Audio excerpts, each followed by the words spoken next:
Hey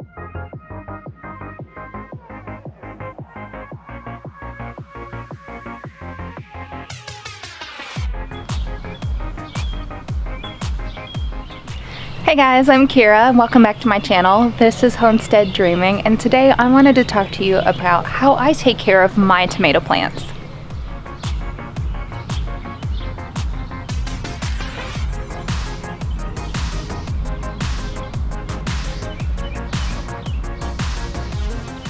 First of all, I want to talk to you about trellising. I grow indeterminate tomatoes, and you may or may not have heard that before, but there are indeterminate and determinate varieties of tomatoes.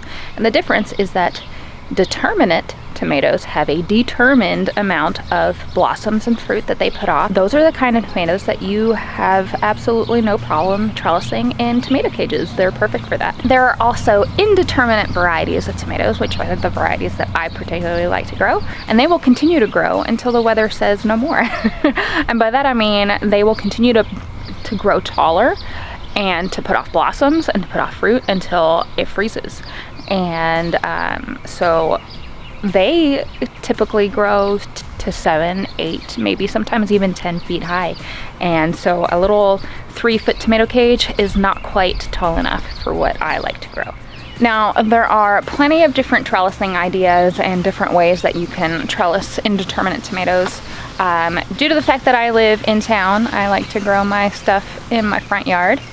I use 7-foot T-posts. I've seen cattle panels used. I've seen wooden trellises. I've seen all sorts of different ideas on how to do them, but I plant my tomatoes rather close together because I don't have a lot of space.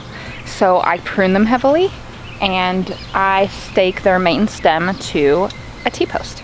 So this particular tomato here, it was staked originally when it was a little bit smaller. It's grown some more. It's got some heavy foliage. It needs some pruning. And this is the exact perfect example that I've been waiting for to show you. First, we're going to pull her up and find the main stalk up here and I use twine. And I'm just going to put my twine around the main stalk and then around the T-post. I want to be really careful. So there it is around the main stalk, and then I'm going to put it around the T-post. I want to be super careful. I want to be super careful not to accidentally crush those blossoms.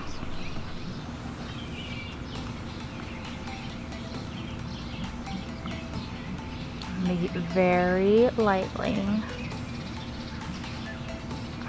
tie that. Now we've got a bottom support and a support at the top, and it'll prevent this beauty from falling over. As it grows, we'll have to tie it up farther and farther up on the T-post. Alright, now that she's been tied up on our T-post and given some support, we're going to give her a little bit of a haircut. And what I mean by that is we're going to prune off the excess branches and the tomato armpits. We've got plenty of little offshoots and plenty of branches. Now, a tomato plant that is heavily pruned really only needs its top 4 to 5 branches. So we are going to be pruning everything from here down. So the only lower branches we're not going to prune off are the ones that already have blossoms forming on them. And the reason why I'm pruning all these off is because I plant my tomatoes so close together that if I allowed them to bush out and have their lower stalks covered in branches, they wouldn't get enough airflow, and that would cause a lot of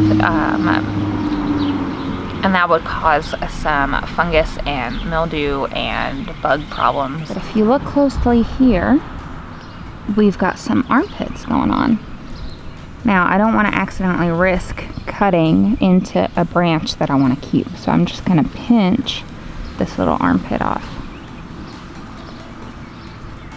because I don't want a secondary branch to shoot off from this main branch, like I already had happen here.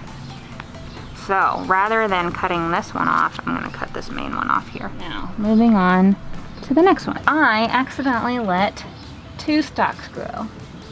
So I'm just gonna continue letting that grow that way. I'm gonna snip off this armpit and this branch. I accidentally let an armpit grow too strong, too big here, so I'm gonna cut the main branch off and let the armpit go. I'm gonna cut this branch off. I'm going to cut this armpit off, but I'm gonna leave the blossoms, and I'm gonna cut this arm off, and I will let that go for now.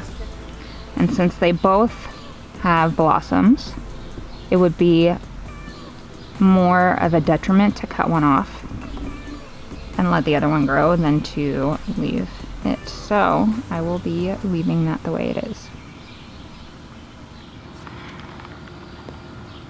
Pull up these weeds. These guys come up like crazy.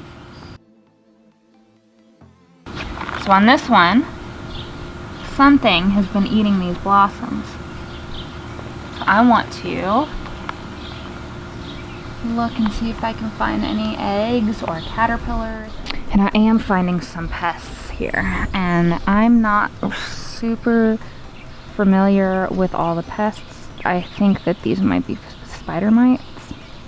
I could be wrong. I will be doing my research. I have been rather lucky and haven't had too many pest issues in my gardening career, so I will definitely be hitting up my friend Google, and asking a couple fellow gardeners about what they think that these could be. I think that they could be spider mites. I just want to double check before I form a plan of action. Now, as for staking this up and pruning these, I want to go ahead and prune that off, because it looks like it's got eaten pretty good. So I'm just gonna go ahead and prune that.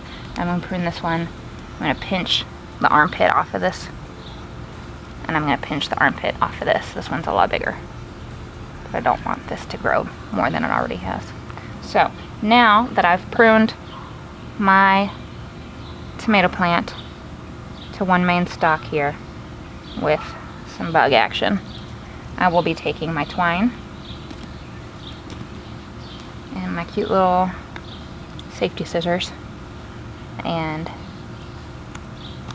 I will be staking her up just like that.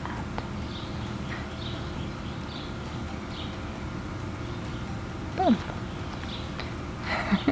One stalk staked up, nice and pretty.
Alright guys, thanks so much for hanging out with me today to prune and tie up my tomatoes. I am now covered in aphids, tomato tar, and spider mites. So I'm going to go take a shower, and I will see you next time. Have a great day. Thanks for hanging out with me today. I hope you have a wonderful day. Keep dreaming, guys.